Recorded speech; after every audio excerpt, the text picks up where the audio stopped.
भर रोवतानी तकिया भिगो के, तोहरा याद में दिलवा टूट गइल हो।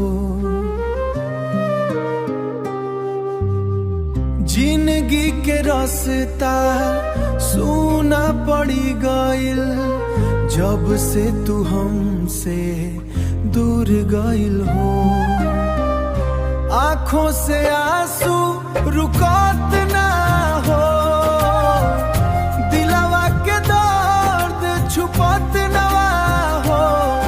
तू छोड़ के गइलू में जान, अब जिए के मन करत ना हो।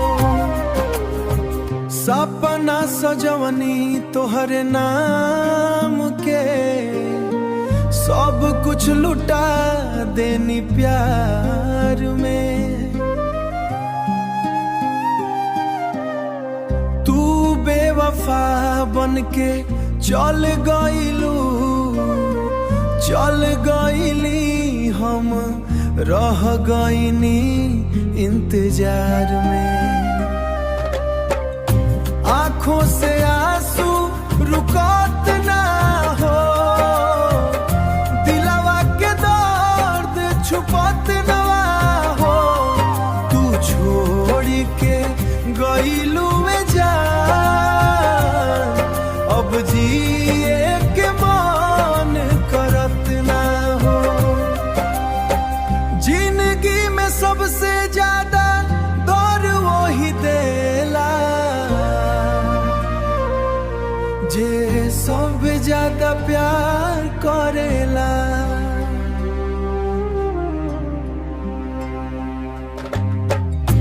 आँखों से आंसू रुकत ना हो, दिलवा के दर्द छुपत ना हो।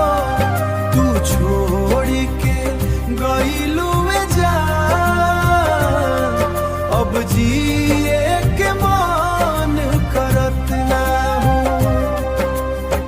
फोटो तोहार सीने से लगा के हर रात रोवत बानी अकेले।